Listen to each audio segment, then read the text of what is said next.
How do you do a raid in Dungeons & Dragons? GameMasters here, and yep, raids are traditionally found in online games such as World of Warcraft, World of Tanks, League of Legends, and Guild Wars. Even in Final Fantasy and Star Wars The Old Republic has raids. But how would you pull one off in Dungeons & Dragons? I'm not going to talk about their multiplayer online PC game either. I'm talking about the tabletop role-playing game. It's actually super easy. And when we're done, I'm going to show you how to raid my next video. You'll see. First, to raid a D&D lair, we need to define what the raid actually is. A raid is made up of many characters. Shucks, even up to 40 or more characters. Sounds like a lot for a tabletop game, but trust me, this is going to be easy.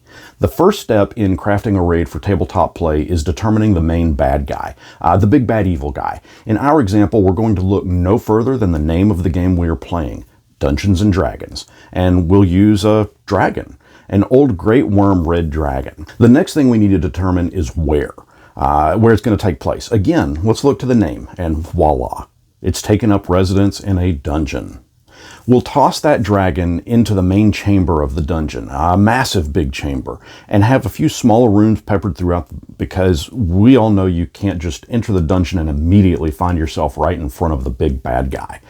You'll need some mini bosses, something that will potentially provide challenge to your players. Yes, this will take a little bit of prepping, but in the end, the players will love it. We've got the layout, but now you need the characters. But before we can determine that, I'd love it that if you are liking this video, to please hit that like button. It really helps me to get this out in front of more eyes, and I thank you kindly. Next, you'll need to determine how many characters you are comfortable with running. 10, 12, 20 or more. That's all up to you. But the next step is determining if those characters will be run individually by the same corresponding number of players, or if each player will be doubling up or tripling up on characters. I once ran a raid of 37 players. We had 7 tables set up in a large room with about 5 players at each table, and I used a projector for the map. It took us about 4 hours to move through the dungeon, and with several character losses, they did defeat the dragon that lived within. You'll also need to cite what level the character should be, and this is mainly so that you, the DM, can determine how many other monsters and how powerful the big bad evil guy really should be. Let's say you don't have a room large enough to fit that many players. Let's go with a raid party of 10. Each player is going to double up and run 2 characters, or as many as they feel comfortable with running. You, as the dungeon master, don't need to worry about balance. That's all for the players to decide, and I'll explain that in a moment. Now, to go along with the traditional online MMO raid style, let them waltz in, and don't be scared to have them do a raid wipe. Give them an instant resurrection back outside and try again. Or, if they've decided that their party is not balanced, let them roll up a new character and try that one out. In essence, they booted the character from the raid that couldn't hack the raid.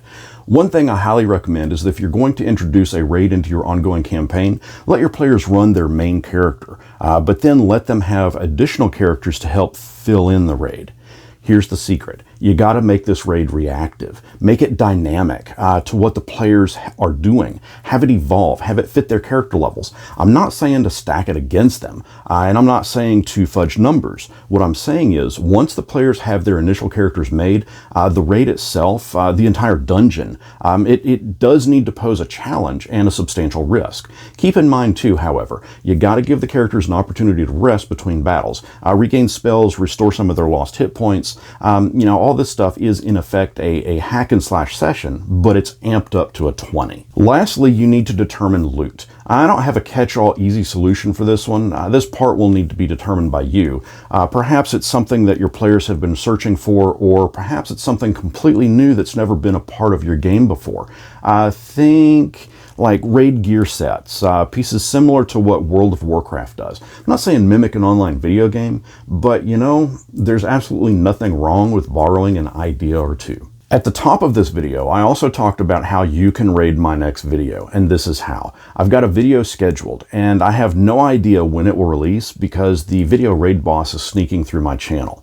Only after it's seen a certain number of likes, the likes are how you defeat the raid boss, it will settle into its lair and start to play. How many likes? Well, that's known only to me. It might release tomorrow, it might not be Friday, it might even ever release ever at all. Okay, yeah, it's going to release. Or it might have already released, depending on when you're watching this video. But go on over there now and thumbs up that like button. And until next our paths cross, may your raid not wipe.